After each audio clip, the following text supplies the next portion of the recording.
Listen to me.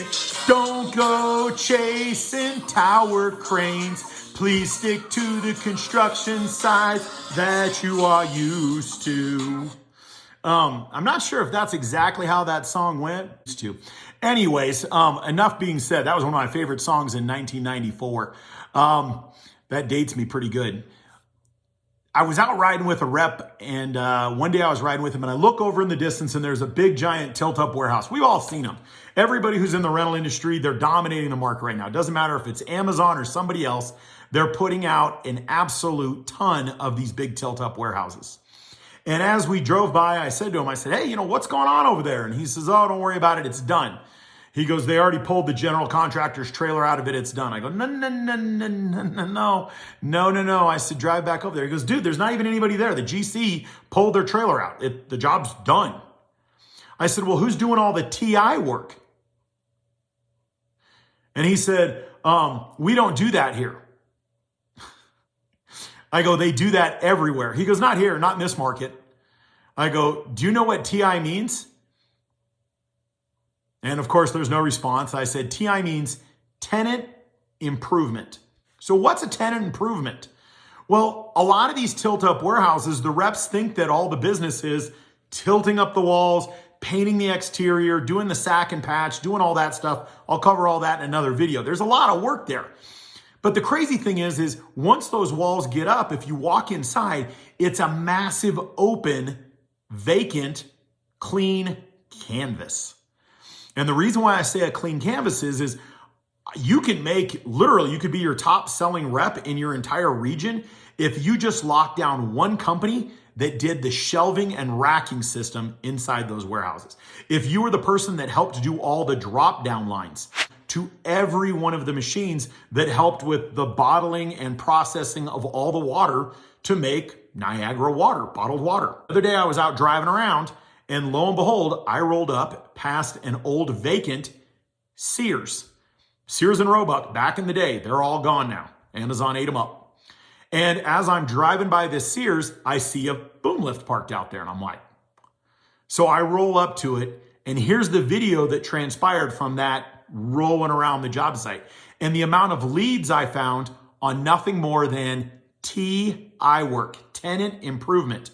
They're converting a Sears into living space and communal space. So look at the number of contractors and think about the opportunity. So I spotted this boom lift in a parking lot of an old Sears, and I thought I would, forgive the bump, do a video on how I would go call on this job site, because it's not your traditional job site, all right? But there's lots of opportunities here. So first I would do what I call the slow roll, and I would roll up and I would note that there is a contractor's truck out here for M-Tech Mechanical. Then I would continue on. I would notice that Ryan Companies is working here, M-Tech is working here, and SpaceCon is working here. I also noticed some of the contractors like Caddy, KDDY, driving around.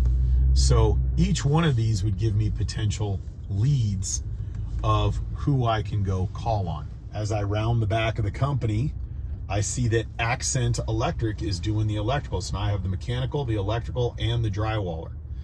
As I continue on down, they've got a number of pieces of equipment out here to rent.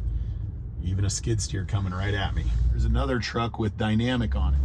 So now I've gathered up, just from slow driving around the job site, I've gathered up the general contractor and 5 subcontractors as I explore the job site.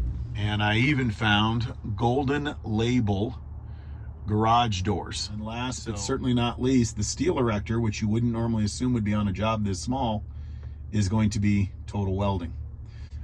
Just by doing a slow roll around this job site, I found a number of leads for this Ryan Construction job site, which used to be an old Sears.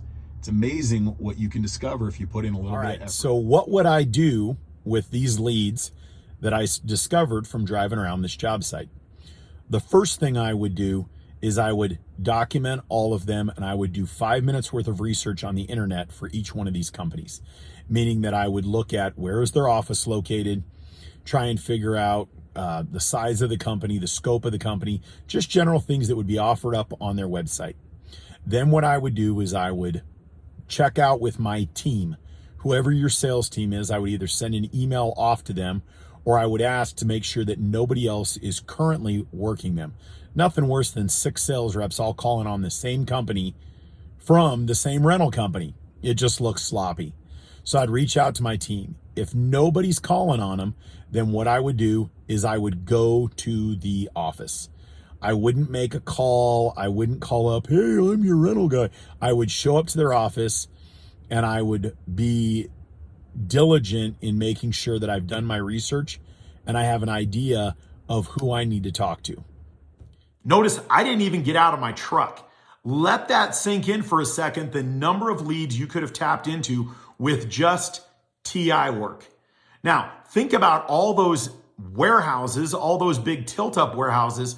Who's going into all those? They don't just leave them empty. Shelves are going in, walls are going in, offices are going in, cables are going in, datacom, telecom, security cameras, garage door openers, machinery.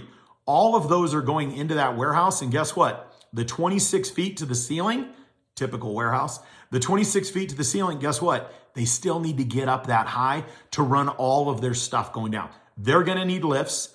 A lot of times they'll end up going in and they need to have it custom done. They're going to need excavators. They're going to need demo saws. They're going to need things to adjust that space and do tenant improvement work. Don't miss this opportunity. Don't become so set on the building's up, the work is done. Truth is, phase 2 is almost as good as phase 1. I hope that helps you. Do me a favor, share this video with everybody on your team. If everybody on your team gets better, then everybody gets better and you guys can become the best sales team in your market. So like, share, follow, do whatever you can to make everybody better. Know that I'm grateful that you watch my videos.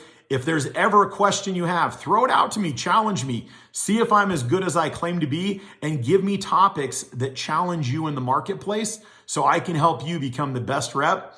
And your wife or significant other will love you if you just bring home a little bit more money.